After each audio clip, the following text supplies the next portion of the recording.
Party की तरफ से जन स्वराज पार्टी का नाम बहुत सुने होंगे, कुछ लोगों को अभी बता देते हैं। जन स्वराज पार्टी का अभियान करीब 2 साल पहले, उससे भी ज्यादा वक्त पहले प्रशांत किशोर जी द्वारा शुरू किया गया था। ये चंपारण से पैदल चलना शुरू किए थे और आज जैसे हम आपके गांव में आए हैं वैसे गांव-गांव, पंचायत जाकर लोगों से बातचीत कर रहे हैं। क्या बात कर रहे हैं? बात ये कर रहे हैं कि हम लोगों के बिहार में ऐसा दुर्दशा क्यों है, इतना गरीबी क्यों है, इतना पढ़ाई की कमी क्यों है, यहाँ के लोग आगे बढ़ना चाह तो रहे हैं, अवसर क्यों नहीं मिल रहा है, इतना भ्रष्टाचार क्यों है, और इसी के बारे में समझाने का चेष्टा वो पिछले 2 साल से ज्यादा से कर रहे हैं। अभी कुछ दिन पहले जब छात्र लोग परीक्षा देने गए थे तो आपके बच्चे गए होंगे 17वीं बीपीएससी का परीक्षा देने पटना पहुंचे, तो उसमें कुछ धांधली हुआ जिससे बच्चे चाह रहे थे कि परीक्षा फिर करवाया जाए, पारदर्शिता के साथ करवाया जाए। तो बच्चे जब अपना हक मांगने गए तो वहाँ पुलिस की लाठी पड़नी शुरू हो गई, उस पर दौड़ा के बच्चों को मारा गया, मोटर कैनन से मारा गया, FIR किया गया। इसके विरोध में प्रशांत किशोर जी ने 14 दिन तक बिना खाए अनशन किया कि बच्चों के साथ न्याय होना चाहिए। ये सरकार लाठी तंत्र नहीं है, लोकतंत्र है, इस बात की समझ सरकार को होनी चाहिए।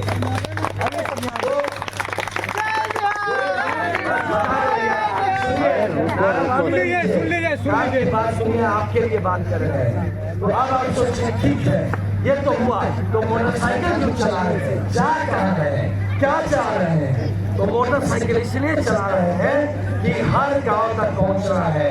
ये जो जन स्वराज का बात है, ये जो आमरण अनशन का बात है, ये जो संघर्ष है जिसको लेके युवा साथ निकले, इसके बारे में आपको बताना है।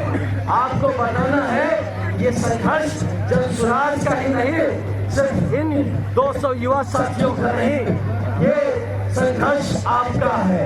लेकिन अगर हम आपको भी कहें तो भैया चलिए हमारे साथ 20,000 किलोमीटर, आप जाएंगे? नहीं जाएंगे।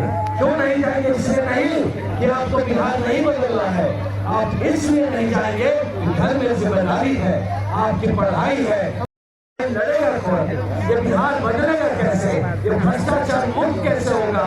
आपका जितना काबिलियत है उस हिसाब से आपको जगह कैसे मिलेगा? हमारी शिक्षा की व्यवस्था कैसे बेहतर होगी? हमारे जो युवा है उनका पलायन कैसे रुकेगा? रोजगार कैसे मिलेगा? महिलाओं के हाथ में पूंजी कैसे आएगी?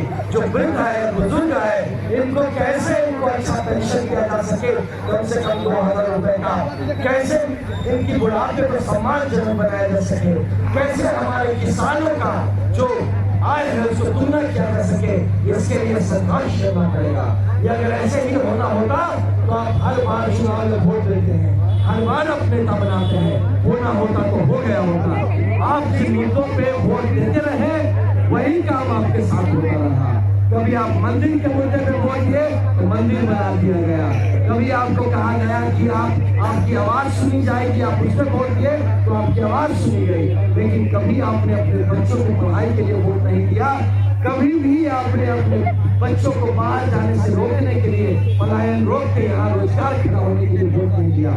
जब वोट का दिन आता है तब आप आपस में बात करते हैं, कौन हमारे समाज का है, कौन अपने जाति का है, कौन हमारे ब्याह में आया था, कौन हमारे मरनी चीज में आया था, कौन हमसे अच्छे से बात कर देता है। लेकिन आप ये नहीं सोचते कि कौन वो आदमी है जो बच्चों की पढ़ाई के बारे में सोच रहा है। आप नहीं सोचते कि कौन वो आदमी है जो दुनिया भर में लड़ सकता है, आपको पूंजी ला के यहाँ देगा, आपके बच्चों के लिए आपके यही रोजगार खड़ा करेगा।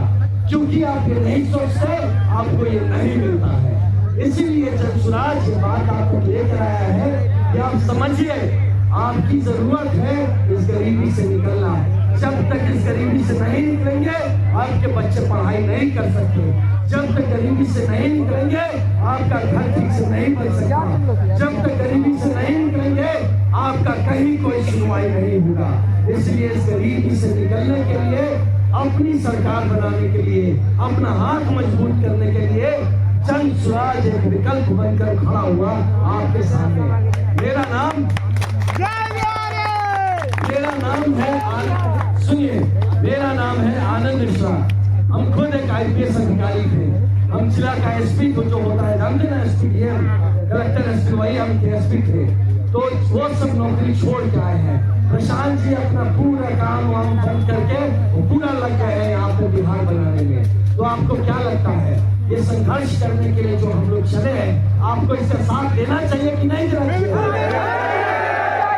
अगर देना चाहिए। और अगर आपको लगता है कि हाँ जी हम तो